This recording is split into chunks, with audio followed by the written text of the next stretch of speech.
நாமும் மகிமைப்படுவதாக.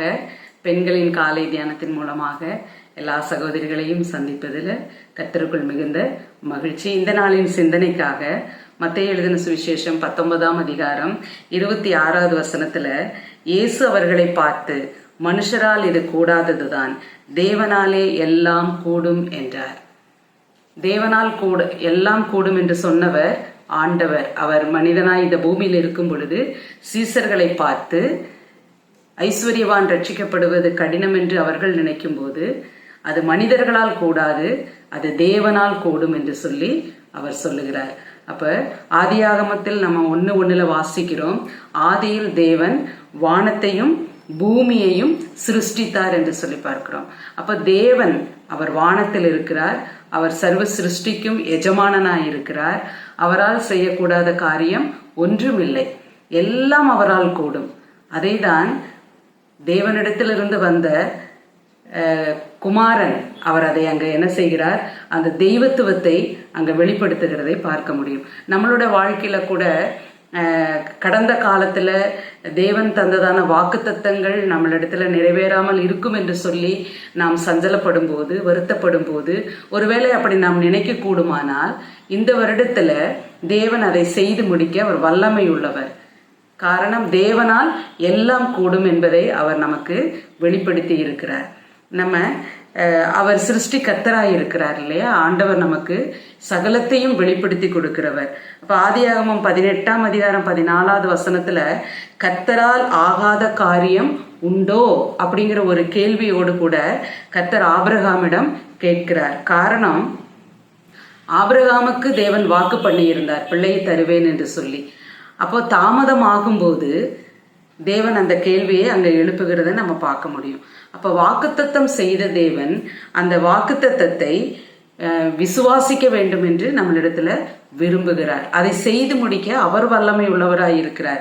இதை மனிதர்களாகிய நீங்களும் நானும் புரிந்து கொள்ள வேண்டியது அவசியம். அதுபோல தேவன் நம்மிடத்துல அதை எதிர்பார்க்கிறார், நாம் விசுவாசிக்க வேண்டும் என்கிறதான விஷயத்தை எதிர்பார்க்கிறார். 2024 நமக்கு சொன்ன காரியங்கள் நடைபெறாமல் போயிருக்கும் என்று சொல்லி நாம் ஒரு வேளை இருதயத்துல தோய்ந்து போன நிலைமையில நம்ம காணப்படலாம், அதை குறித்து வருத்தப்படலாம். இப்படியெல்லாம் இருக்கும்போது கர்த்தர் இன்னைக்கு நம்ம கிட்ட சொல்லக்கூடிய காரியம் என்னன்னா, தேவனால் எல்லாம் கூடும் என்று சொல்லி அவர் நமக்கு என்ன செய்கிறார், திரும்பவும் அதை உறுதிப்படுத்துகிறார். நாம 2024 அது நம்மளை விட்டு கடந்து போகிறது.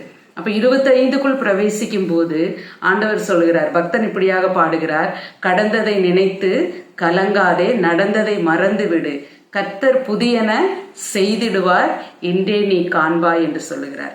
அப்ப ஒவ்வொரு நாளும் தேவன் நம்மளுடைய வாழ்க்கையில புதிய புதிய காரியங்களை அவர் என்ன செய்கிறார், துவங்குகிற தேவனாய் இருக்கிறார். அப்ப அவரால் செய்யக்கூடாத காரியம் எதுவுமே கிடையாது, எல்லாம் அவரால் கூடும். அதற்கென்று தேவன் ஒரு சமயத்தை வைத்திருக்கிறார், அவர் ஒரு நேரத்தை வைத்திருக்கிறார். ரோமர் புஸ்தகம் 4ஆம் அதிகாரம் 21வது வசனத்தில் இப்படியாக நம்ம வாசிக்கிறோம், ஆபிரகாம் முழு நிச்சயமாய் நம்பினார் என்று சொல்லி. எதை நம்பினார்? அவர் வாக்கு பண்ணினவர் அவர் செய்வார் என்பதை முழு நிச்சயமாய் நம்பி அவர் நிறைவேற்ற வல்லவர் என்பதை அவர் அறிந்திருந்தார். அப்ப அறிந்தது மாத்திரமல்ல, அவர் தேவனை மகிமைப்படுத்தக்கூடியவராய் காணப்படுகிறார். நீங்களும் நானும் அவர் செய்வார் என்று சொல்லி தேவனை மகிமைப்படுத்த வேண்டும் என்று தேவன் விரும்புகிறார். ஏன்னா அவர் கனத்துக்கும் மகிமைக்கும் பாத்திரராய் இருக்கிறார். அப்படிப்பட்ட தேவனை நாம் நம்பும் போது அவரை மகிமைப்படுத்த வேண்டும், அவரை கனப்படுத்த வேண்டும், அவரை நம்ப வேண்டும், அவரை ஆராதிக்க வேண்டும். அதை தான் நம்ம கிட்ட தேவன் விரும்பக்கூடியவராய் இருக்கிறார். அதே ரோமரின் புஸ்தகம் 9ஆம் அதிகாரம் 9வது வசனத்துல, குறித்த காலத்தில் வருவேன், அதை நிறைவேற்றுவேன் என்று சொல்லி சொன்ன ஆண்டவர் ஆபிரகாமினுடைய வாழ்க்கையில அதை நிறைவேற்றினார். சொந்த பிள்ளைகளாகிய உங்களுடைய என்னுடைய வாழ்க்கையில கர்த்தர் நமக்கு சொன்னதை செய்யும் அளவும் அவர் நம்மளை கைவிடாத தேவனாய் இருக்கிறார்.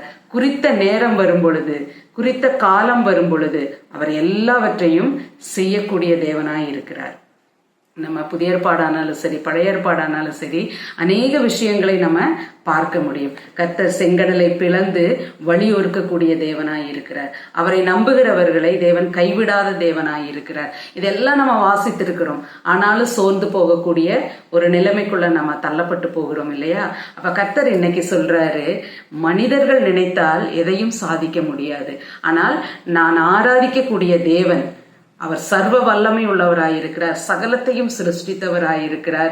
அவர் சொல்ல ஆகும், அவர் கட்டளையிட்டால் நிற்கும். அப்படிப்பட்ட நிலைமையில இருக்கக்கூடிய அந்த மகா உன்னதமான தேவனை நாம் என்ன செய்ய வேண்டும்?